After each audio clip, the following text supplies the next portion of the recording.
Hello and welcome to 177 Nations of Tasmania. You may have seen images of the Maldives, perhaps on Instagram or in travel documentaries, and it's a fashionable destination with swimwear models and those notorious influencers. And it's no wonder when you see tiny idyllic island atolls with glittering white sand and beautiful azure waters which go on for miles. But what about the life for ordinary people on this tiny island nation? And why would someone from such an island paradise with its balmy climate come to cold old Tasmania? Well, living on the Maldives does have its challenges. It's the flattest and most low-lying nation on earth and subject to regular monsoons as well as rising sea levels. Many of the islands are small and scattered over a wide area, and the community was of course devastated by the tsunami in 2004. Now my guest for this episode is Ahsan, with whom I will be discussing all these things. And he was brought up in Malé, which is the densest capital city in the world, with 250,000 people squeezed onto one tiny atoll. So please join me to hear more about this insider's perspective of this unique little island nation.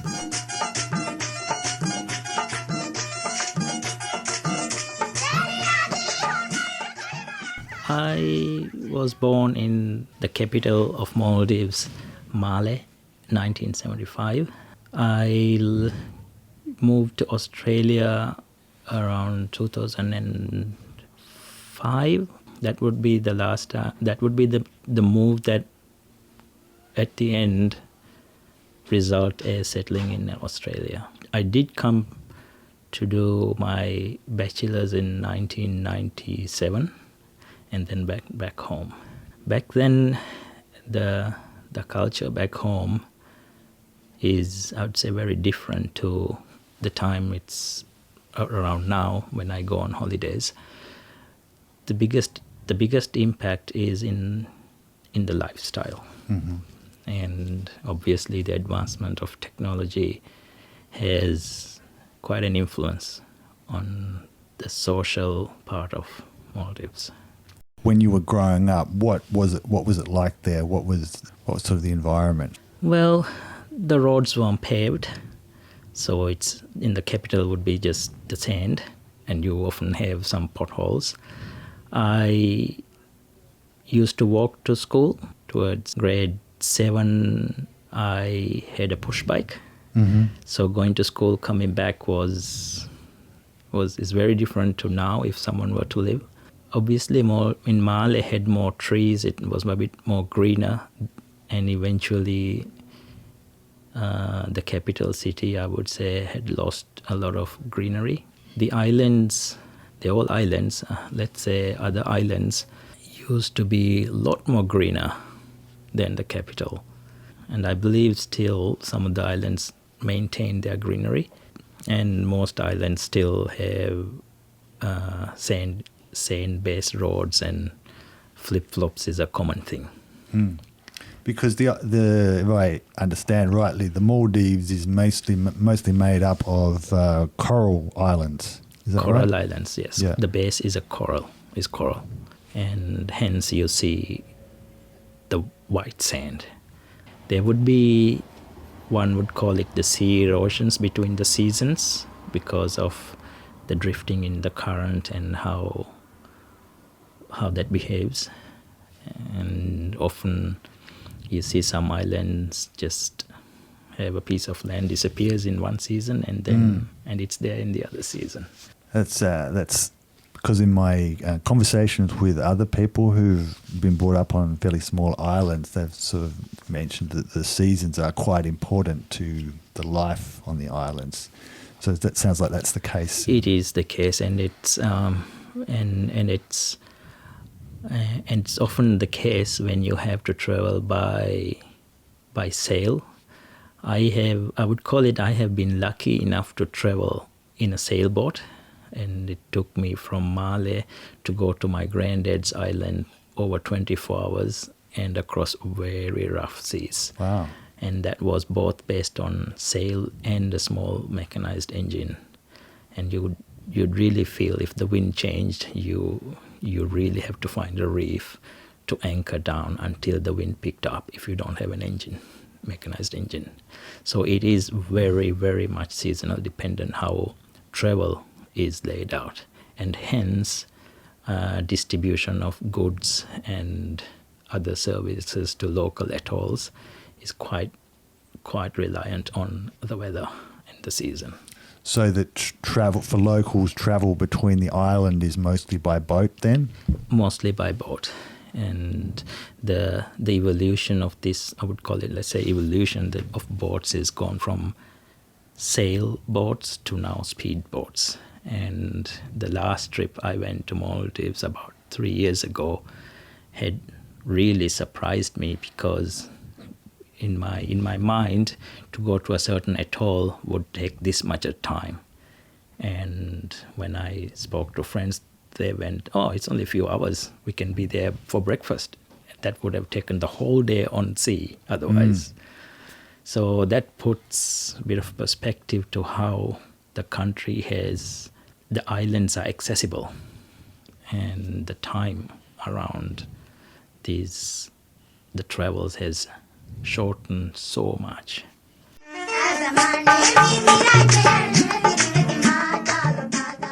The most distant memory is the first house where mom and dad, we all lived, is a sort of a friend's place, and it was in the back, and it's the back end of a small school, so you have to really walk through a side door all the way back to the school, and we had our little accommodation set up. It was built with 80% coconut palm dry leaves, roof tin. We had few trees around, and I clearly remember passion fruit wine, the bulb type, and it's so nice. I still clearly remember, and that would have been, I would have been very young. I would say about, if I said 6. My mom used to tell me when I described this, she goes, no way you would remember that. I said, no, I still clearly remember that. The walkway, the coconut palms, and we used to run around. And phone, obviously mobile phones was not there. At the beginning, we didn't even have a TV. So it'll be, if it's a school holiday, it'll be just jumping around the trees, basically, trying to see who could get from one tree to the other, swinging. So that's how we grew up. Yeah. And did you grow up in a big family? We stayed with my mom and dad. My younger brother, my younger sister wasn't born. So, and then my dad's brother lived with his wife, no children. And often my granddad used to visit. So the way how Maldives is houses back then is laid out is you have the main house, and your kitchen and your dining area is in another small building. Okay. So they don't mix. And I think the main reason is back then they used to cook with wood fire, and the houses were built with coconut palms. Okay. So if something did happen, you have this little kitchen which is fully detached, and that could be built in a couple of days, I reckon. So this was the reason. So we had those two little buildings, not little, well, the kitchen area is little. So the main house had 1, 2, 3 rooms. Mom and dad, for me and my brother, and uncle and his wife. That's that would be our house. And I remember the first time we got a TV, I watched Tintin's Moon Landing. I still remember watching that. Okay. It was so fascinating. Yeah. What did your family live from? My mom and dad worked for the government. My mom worked for UN, United Nations Development Program. I believe she worked for 20 to 30 years before she retired. So that would be our main income. I think from what my experience is that, and what I've known from my grandparents is that back in their days, the families that lived in a small island would be very few, and hence family and extended family to lend a hand is a big thing. It's a very big thing. And the fact that children look after their parents at their old age is almost hand in hand. It just goes through generation after generation after generation. Yeah. And to me as well, it's no different. If I had to look after my parents, I would never be burdened. It would be like, it's part of me, part of us. Yep. That's how we've been growing up, generation after generation after generation. I think that sort of, you'd almost see no childcare services. Yeah. In Maldives. I have not come across yet, but maybe there is, but I have not come across. So that's how the lifestyle of extended families have come together. And often you find that in the islands, when they go fishing, some families own fishing boats. And on the boat they have their granddad, their dad, and the kids would all go fishing. Uh-huh. That's how that have come in, and there'll be other guys from other families, neighbors who are willing to jump on the ship, who takes a bit of share. This is way back, and if you think about it, extended family in a situation like that is very important. Yeah. And each and everyone had to look after the others, the neighbors, and back in the days that I've also experienced islands with no electricity, so I had the oil lamps on, and almost the sundown, you hardly see anyone on the streets. So I've been lucky enough to experience that, and it's a very different feeling to the modern Male. Yeah. Where I'd call it a bit noisy, and everything moves fast in their own little reference frame. Things needs to be done on time. There's a lot packed in for a day to earn a living so that you could provide to your family. And obviously the technology has skyrocketed. Everyone's got phones, everyone's got, let's say, all the technology they need. If I were to cast my mind back to when the time of the islands without electricity, and those times when the sun goes down, you come back home and you stay at home, and it's the family time. Obviously, I got this during my school holidays when we used to travel down to grandparents' islands, and it'll be the trip back away from Male, capital island. So I'd call that a very fond and very memorable piece of memory that I'd like to keep always, because because I guess in that kind of situation, you're very dependent on the other people on the island. Absolutely. And that creates a sense of community and responsibility. Absolutely. And if someone falls sick, they all will come together and they generally have one health center in every atoll. So they all come together and try to get the patient to a health center as quickly as possible. I've always noticed back in those days, most people work together as a family in their own neighborhood. So it's all, like I said before, it's each and everyone looking after each and everyone.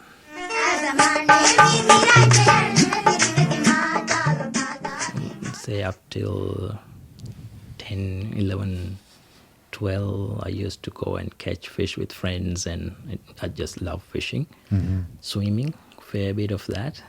And when I was around 14, so maybe 13, 14, 15, 16, I did go to Europe with my dad. He had a scholarship to do his Ph.D, so he took the family. So that was away from home, and then came back and finished off my high school, got into windsurfing, fair bit of it.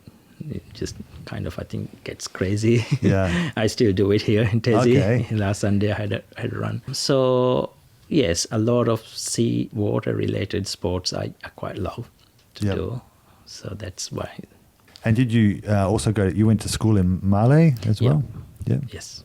If I had to make a comparison to this age, it would be far less students in when I was there, and the school had 2 sessions, a morning session and an evening session, because they had to manage quite a lot of kids, and the school, there weren't too many schools.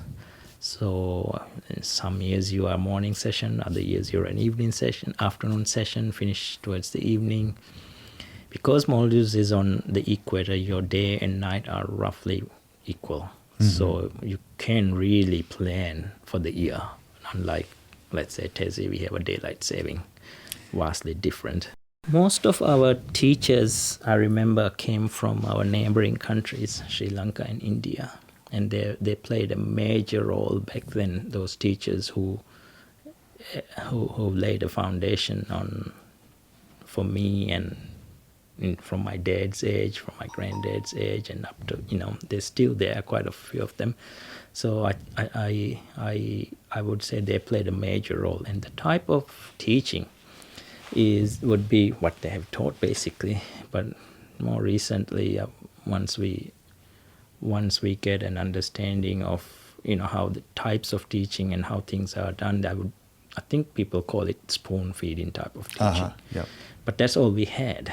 Yep. And for myself, after going through that sort of teaching, I came to Australia and I had to do a different type of studying. I found it really difficult transition. Yeah. My first degree. So that was a bit of a shock, actually.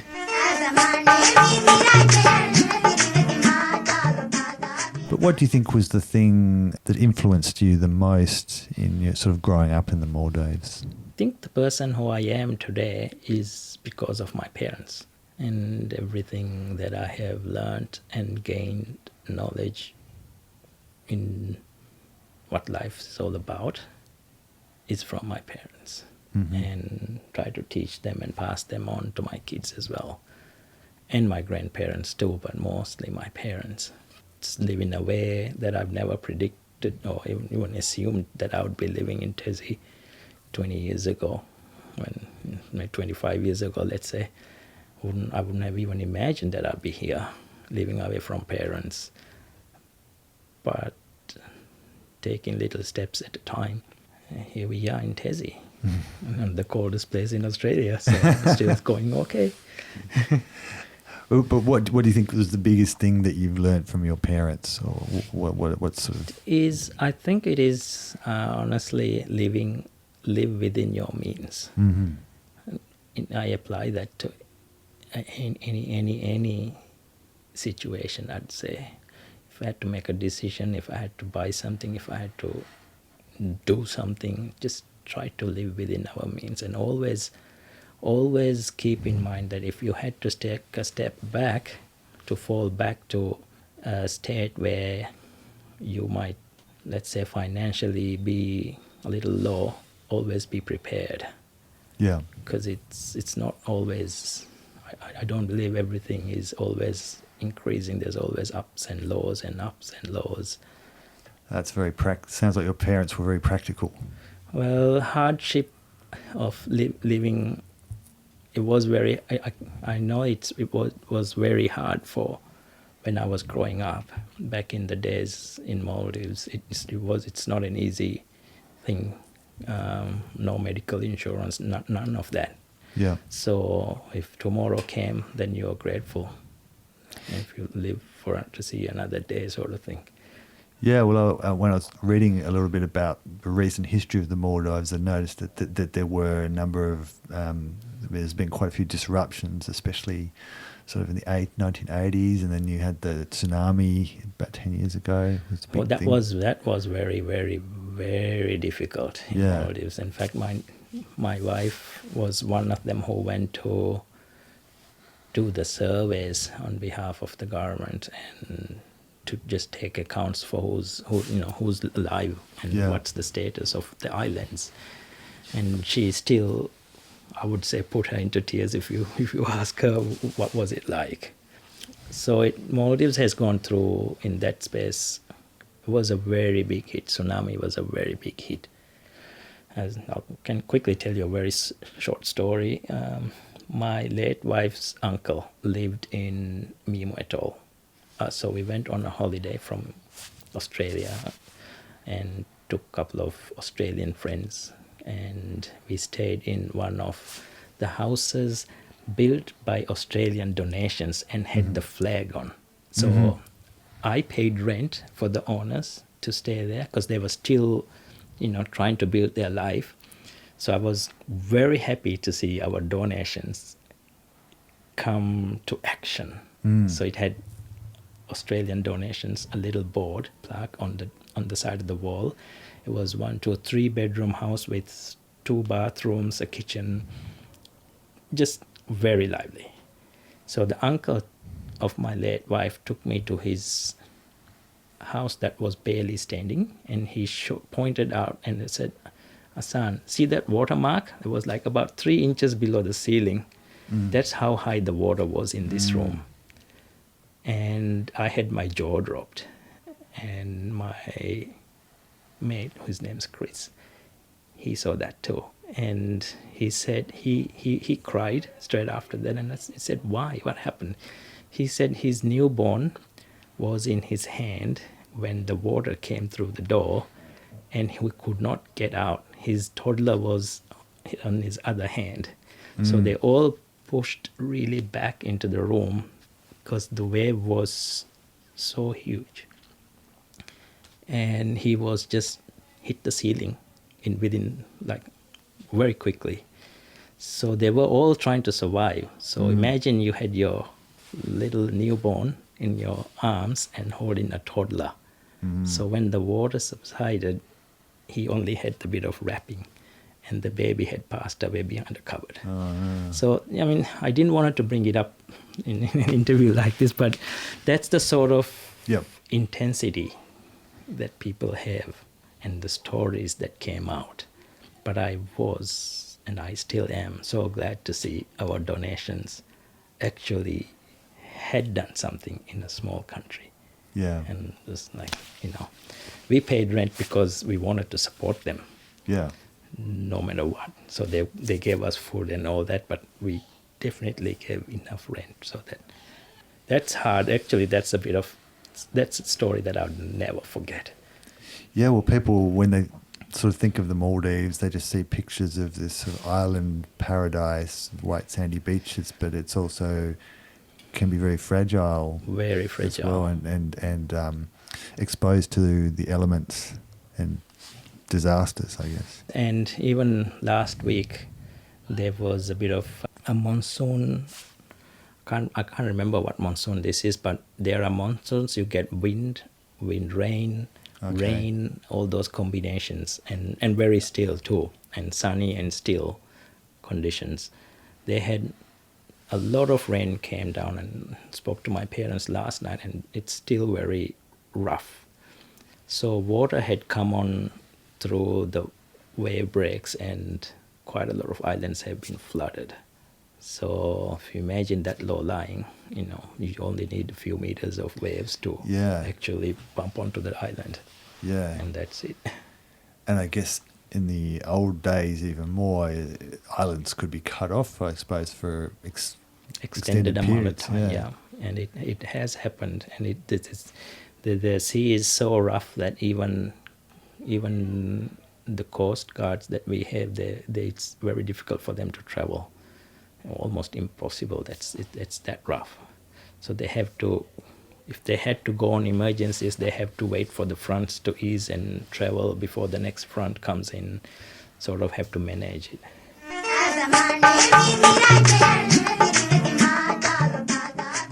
How did you end up leaving the Maldives? Did you ever imagine, when you were younger, did you imagine that your life would lead outside? Yeah. I could say that in a heartbeat. No, not a bit. And when I grew up around 9-10 years of age, I would see all these movies, and I wondered how people drove in those traffic conditions. I just couldn't believe it. Yeah. Because we hardly see a car. A taxi would be something you'd not even get on once a year. So it's that few. And I still remember one night just watching one of the movies, and it's like so many cars and people drive so fast, and I was just like, no way I'm going to drive. So moving on, I got a scholarship from Maldives to do my bachelor. Came and did my degree, 4 years honors, and then went back home to serve. Sorry, what field was your bachelor's? Electrical engineering honors. And I remember the very first evening landing at Sydney airport, and I thought, wow, these cars go fast. Because our maximum speed back then would be 35, 30. Right. And I can guarantee you no one drives at 30 on roads here. No. You would be pulled off because you're obstructing traffic. Yeah. So I used to look at the traffic in Sydney and the highway. I would go like, no way I would be driving. This is too much for me. Yeah. So during undergraduate 4 years, I didn't drive. I didn't have a car. Completed my degrees and went home, served, pay my dues for the country, and I thought I might do my master's on my own, master's research. So, well, first year of undergraduate, I came by myself and then went back home, got married, brought my wife. So I had my wife with me through the studies. So we both went back home. I served my dues and had my firstborn, Ahsan, in the Maldives. And I came for my master's by myself. Towards the end of master's, I sort of studied and worked and, did kind of a bit of work to keep myself going. So I was tutoring for undergraduate students. I did a bit of electrical compliance testing for office equipment. Okay. And I taught physics and maths for exceptionally, they call it students who want to do extra in high school and college. Sort of high school / college students. Yeah. That was a Sunday job. So I used to have my push bike and do a bit of riding around and, keep you occupied a bit. Yeah. So my wife came with Ahsan, my firstborn, towards the end of my master's, and got a scholarship to do my doctoral degree in both Wollongong and Tasmania. And I thought I'd give it a bit of a change. So I accepted Utah's scholarship. As I accepted, my wife was due for my first daughter. She was born in Wollongong. So I have now a Maldivian born, a Wollongong born. So took my PhD scholarship and moved my family to Tasmania. Ever since, we loved it. And Ahsan and Shaha grew up. And then I had my third one, and kids decided that they want to be here. And my wife goes, well, kids want it, I like it here. So I said, no, I don't mind. So they wanted to live here. So that's how I ended up moving to Tassie, you could call it. Yeah, so the little one was born in hospital up the road, you could call it. Yeah. Royal Hobart. So I have a Maldivian, Wollongong, and a Tassie. Ah, mixed family. A mixed family. And what were your sort of first impressions of Tasmania? Beautiful. And a lot of... In Wollongong, when I got the scholarship, when I accepted the scholarship, a lot of friends have said, Tasmania, why Tasmania? It's not even part of the mainland. And I was like, what's wrong with Tasmania? I've never been here then. I just thought, no, I'll just give it a change. I like Tasmania. I love Tasmania, and it sort of makes me feel like this is an island for me. Yeah. And I think the mainland, as one would call it, is just too big for me, and things move too fast and too hectic. And when I take my kids to visit my brother or my sister, and they're happy for the first 24 hours, but then things start moving too fast for them. Right. Or not to come back.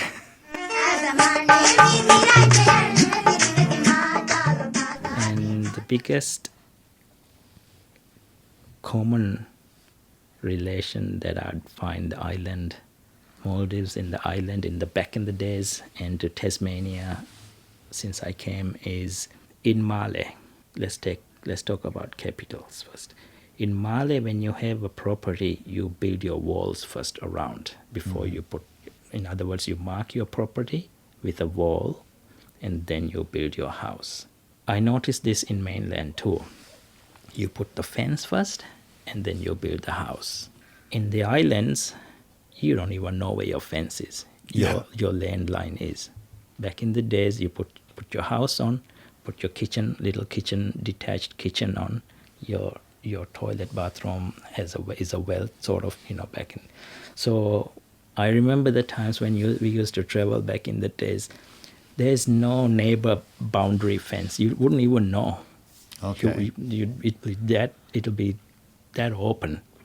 And I often, when I moved to Tassie, you travel about 2 hours from Hobart.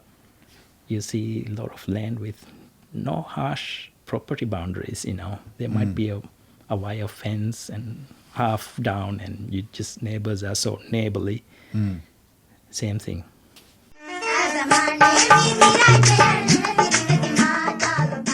So you came here to study though at first, but you mentioned that you still haven't finished your Ph.D. No, I had to move on and start a life. So I work for Entura, that is Hydro Tasmania's consultation arm, and that helped me come through, buy a house, put food on the table for kids, provide them, and who knows, in the future, might write a few papers around. I'd like to do a bit of research on and off, and the work I do, I quite love it too. Yeah. So what does your work involve? My work is roughly 70 to 80% desk work, 30 to 20% field work. Desk work includes mostly modeling work, modeling synchronous machines and what would you call it, controls for those that kind of machines.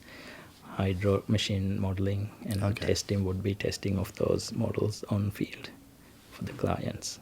Mostly Tasmanian stations.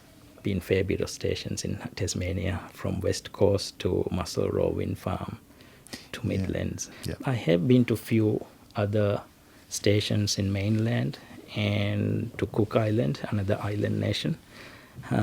Did their power system study for renewable energy systems integration. Few stations in mainland, from Kangaroo Valley, West Kiva, Rongood to Alice Springs Station.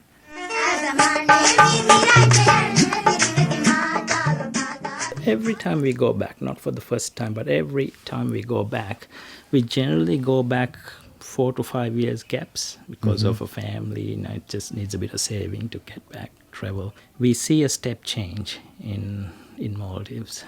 The step change is, I would say, is getting larger as we go through, and populations increasing, social aspects mostly changing very fast. Everyone's on phones, and I feel more tension basically. Okay.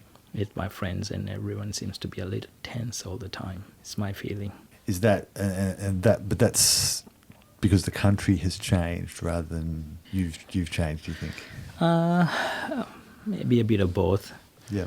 Seeing Australia, living in Australia, and going to Maldives. Obviously, Malé is a very dense island, and that sort of density influences how behaviors, how people live, how people manage time, if they could ever manage time, because there's so much going on in 24 hours. Yeah. People don't sleep often till 11, 12.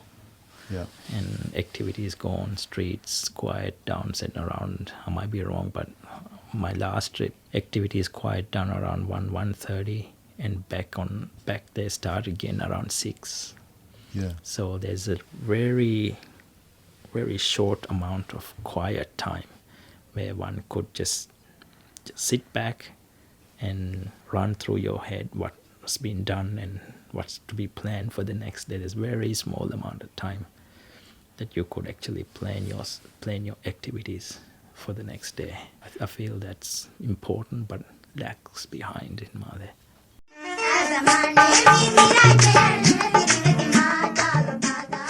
And well, talking about generational lessons, I suppose. Well, you've got a few kids, so is there anything like? Are there aspects of Maldivian culture that you would like them to like keep or to pass on to them? Oh yes, absolutely. I would, if I can, I would pass every bit of culture to them because they're both Maldivian and Australian. But it is a tough call. It's living here and not having many Maldivians around. Yeah. It is a tough call. I would really love if they could speak fluently in Maldivian language, Dibehi. Yep. That's number one. Number two is if they could truly get the feeling of how Maldives, how livelihood in Maldives is, to live there, to feel the air, to smell the air, all that, how people live, and that knowledge, if they can acquire them, I would really love that.